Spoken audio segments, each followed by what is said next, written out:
Okay, welcome back to Campfire Spookhouse. I'm Scary Terry. This is Rock horror. Today we are recording review for episode 33, Bring Her Back. Directed by Danny Filippo and Michael Filippo. Written by Danny Filippo and Bill Hinsman. Produced by Samantha Jennings and Christina Caton. It stars Billy Barrett as Andy, Sora Wong as Piper, Sally Hawkins as Laura, Jonah Wren Phillips as Oliver / Connor Bird, Sally Ann Upton as Wendy. The description of the film is a brother and sister uncover a terrifying ritual at the secluded home of their new foster mother. Release date was May 29th, 2025. Its budget was $15 million, and its box office return was $39.1 million. Okay. This film was fucked. I'm still having anxiety about the film. I think the movie was truly phenomenal. I really do think that the movie was amazing. So goddamn graphic and gory.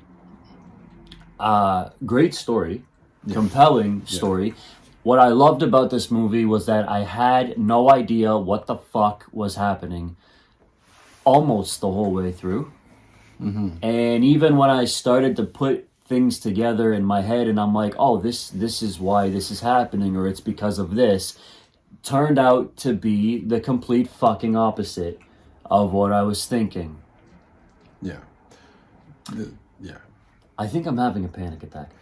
I think the movie's fucked. So this is the type of horror movie that is not my favorite. The gore, mm-hmm. and not even the gore that you would find in, I would suppose, like the classic horror movies. Yeah. But it's gore that is incredibly realistic. Very much so. But I appreciate that from the filmmakers' perspective, because you really went above and beyond for capturing grit and realistic imagery. That seemed to be what the budget was spent on. Yeah, no kidding. In general, it is great filmmaking. Yeah. Great filmmaking, great storytelling. It was a compelling story. It was. It really was. The performances were really well done. Great acting. Yes. All throughout. All of the people. I agree with you. Yes. With regards to how the story was laid out and how it wasn't an obvious end to the story. There's some things that, whether it's plot devices or camera work. Yes. To kind of foreshadow certain things. If you are an avid film watcher like we are, you'll pick up on things. But I do appreciate that, this took you in directions that you didn't quite expect. Or at least, even if you did expect something, you couldn't predict the entire thing. No. And perhaps that is also because we don't watch these types of movies. Specifically this subgenre of horror. I think this film is the reason why we don't watch these films. Yeah, it is not something that I could sit back and I could appreciate a lot of horror films for the film aspect of it. Yes. This is a there that, although I appreciate the great filmmaking, as you mentioned, some of the cinematography, there were some shots and angles that were non-typical. Yes. And for that reason, it kind of captivated you, brought you in. Yes. That said, I do not want, it's not even like I wouldn't watch this again because it's boring. Like, I don't want to watch this again. It is a movie that I would like to own because I really did enjoy the film. Mm-hmm. Was it hard to sit through? Was it hard to endure? Absolutely. And I believe because it was anxiety inducing when watching the film. But I'm looking at it from a creative standpoint and with artistic expression. I think the movie was brilliantly well done, well crafted. What is the name of that modern magician, who just does a bunch of stuff he'll eat a frog and what? David Blaine? Yes. Yeah. David Blaine. So this is the David Blaine of horror films. Yeah. It is more about enduring it yes. than it is about, what this is magicianship. And just how far dedicated they are to the craft. Yes, absolutely. Milo. Come on, buddy. Yeah, just how dedicated they are to the craft. I mean, they really did something bold with this film. I mean, they really went above and beyond. Mm-hmm. And I think that they articulated that extremely well. I think that the film, again, was brilliantly crafted. I do think it is actually a great film. Yeah, it is. It is just hard to watch. Mm-hmm. And at points. Yes, because there was quite a bit of the build-up of the story, and even in the beginning when they were showing the video of the this person being hung out of focus and and all of that sort of stuff. So you knew you were in for some of that sort of stuff. Yes, but it just goes above and beyond with some of the Connor / Ollie character. Yes. Eating all types of random things. Yeah, watching him eat the table was because you could see his tooth come off too as he was biting into it, and I thought that was just kind of too much. It's a lot. Yeah. The movie's a lot. It's very much. It's not sitting right with me. Yeah. Still, it really. I just I'm understanding why a lot of people love horror movies since we've 33 episodes now into reviewing them, and I understand that this is so many horror fanatics would eat this film up because this is what they're looking for in a film. Eat them up like a kitchen counter. Eating them up like a kitchen counter, and I just think for those of you who are really into watching that sort of thing, you're fucking sick. Yeah. Get help. But I really do love this movie. I really truly think that it was absolutely amazing. I think the performances come the fuck on, man. Sally Hawkins as Laura, she really did a great fucking job. Yes, she did. So unpredictable, so nurturing and care. She's a mother. She gives that mother vibe. I mean, she really took those kids in, Andy and his sister, and treated them like a mother type. Even when she the night of the drinking in the movie, and she really bonded with Andy, and he felt he could trust her and open up to her. She has this whole sick agenda in mind. She's got her end game. She knows what she's going after. You really knew how to manipulate. So this was one of the parts of the movie that I appreciated with the filmmaking. Was her character, and how, I don't know if it was just me or if the audience in general, but I was like, she can't be trusted. Yeah. But she is playing it really well. She did enough to get Andy to trust her. Yes. And it took a while because he was very skeptical from the beginning. Yes. Yeah. But I also, she's going to try to separate them at some point. Yeah. And it took a while for her to start kind of laying out the foundation of how she's going to do that. That entire tension, I appreciated that in the movie. The tension of will they be separated for another reason? Yeah. Is she going to actually be successful? Yeah. With whatever her plan is that's slowly being revealed. All of those things are great as far as bringing you along in this story. And it did just that. It just great villain complex she's going through. Yes. Her grief. Yes. And she's not able to let go. Even the name of the movie, Bring Her Back. But you don't I think what I appreciate about that too is like you don't really see how out of control she is until the very end, when you can see that conveyed through desperation when the social worker came, her friend from that she used to work with, Wendy, that desperate moment of like telling her don't go outside, like because of that relationship that they have with each other. Yeah.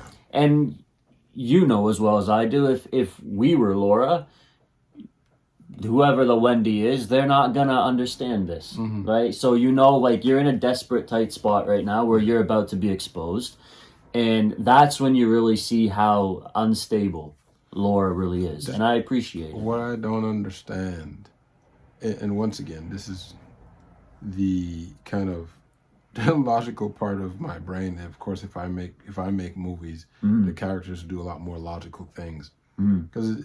I understand movies are movies, like, so characters will make dumb decisions in order for the story to be pushed forward. But yes,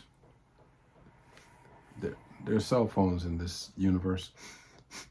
As soon as there's cell phones in this universe, why couldn't you bring one other person, like a cop, to say, "Hey, we're gonna go check out this situation"? Why Wendy didn't bring the cop? Yeah, you're going to. You have this much trust in this lady, like seriously. Yeah. You know the industry that you work in. As much as you have this relationship, your priority is to the children. Yeah. So if one of these children make any sort of accusation, you should not only go out to see for yourself, but you should also have some level of backup. You don't need a whole force with you, but at least one officer, at the very least, locally, that is aware. Yeah. So you could check in and be like, well, we went and checked it out and it's fine. And like any of that sort of thing. But because there's none.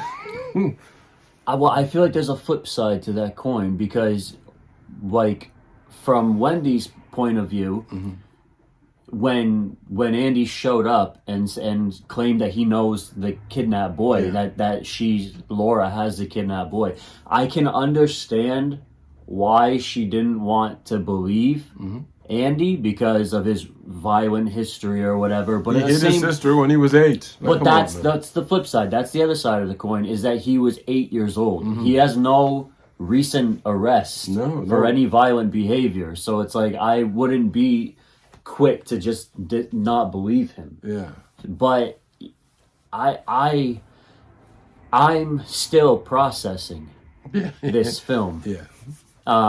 It is one of those films that'll probably take a bit to fully process. To traumatize and torment for months to come. Yeah. I just feel like it's a great movie. I loved it. And I have to look at it from the artistic point of view. I just think it was really brilliantly crafted. It was done very well. It was a great movie. Parts of it were uncomfortable to sit through. I don't have that sort of... Uncomfortable is an understatement. Yeah. I'm trying to... I don't have that particular brand of horror tolerance. I don't ever want to have that that amount of horror where I could just sit through that sort of stuff, like eating some popcorn. Because I feel like just having that ability to not want to sit through makes you more human. Yeah. And I feel like that is just grueling. But I'm still blown away by performances. I mean, the guy playing Andy was great. I think he was really awesome in this movie. Yes. The girl, I mean, I don't know if she's actually blind in real life. I didn't look into that. But if she's playing blind, you did a fucking magnificent job at that. Yeah. And that's so fucking difficult for her in that situation to want to escape or need to, and you can't fucking see. Yeah. My slight vision, right? She could see light coming through and shapes. Yeah. But that fucking Ollie kid needs Jesus. Yeah. Because to outrun him or run away from him, when he's that fucking hungry, I just feel, and a pizza pop's not gonna do. No. So it I don't know, and we were kind of we were confused when she was saying, not yet. to the kid, like it's not time yet, and we're trying to figure out what exactly is the not yet. There was a point where, because you never really saw the daughter, there's all of this like close calls, but you never quite see the face, that perhaps this kid that's presenting as a boy is actually her daughter with a shaved head. Yes.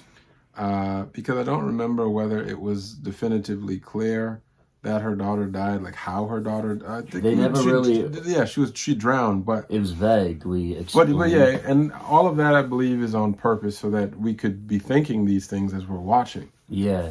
But yeah, it is absolutely... it's absolutely a movie that I appreciate, and I appreciate that I watched it, but I am not going to watch it again. It was truly magnificent misdirection in the film. 100% loved it for that. It's like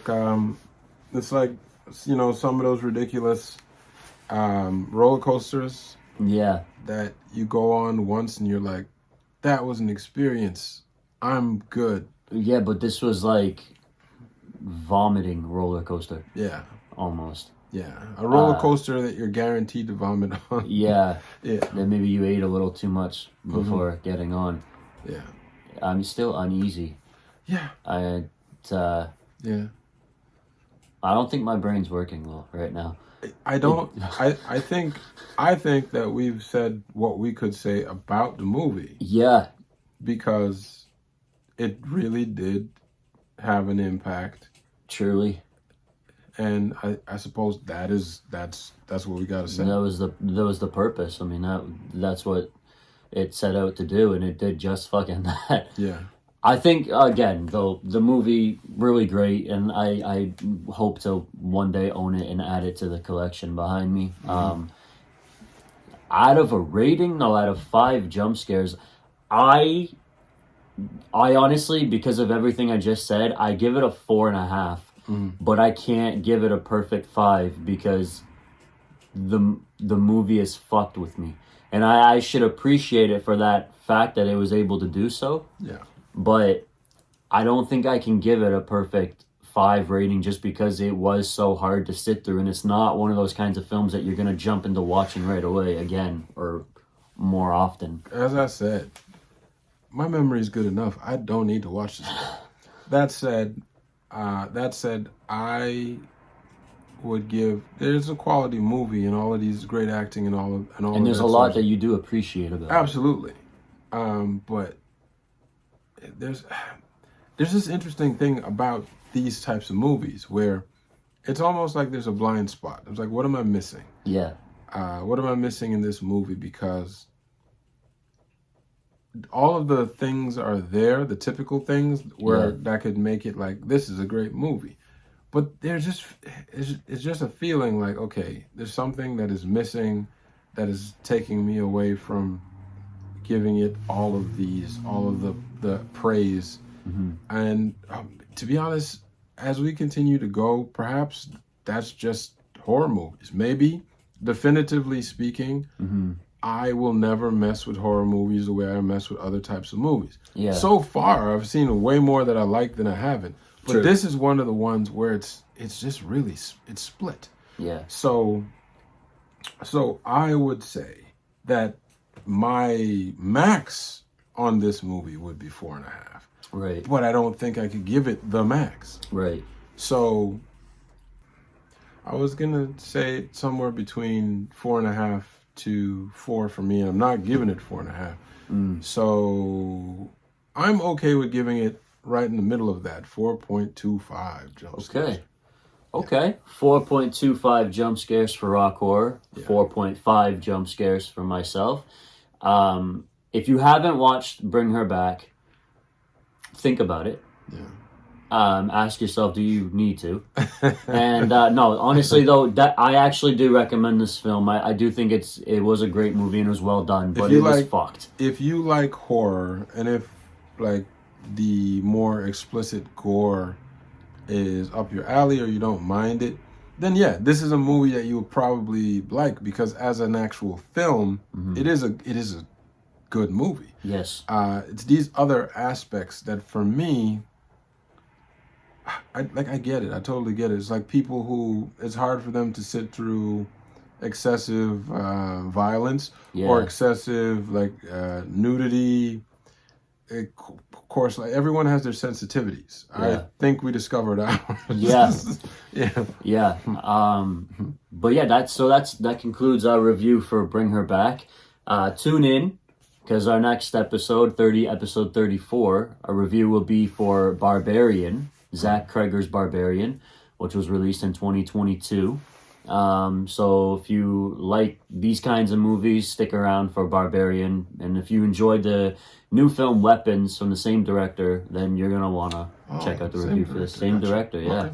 So be there for Barbarian. In the meantime, we are signing off. I'm Scary Terry, this guy, Rock Horror. And we are Campfire Spookhouse, where we scare ourselves awake. And I'm scared shitless right now. So see you next time.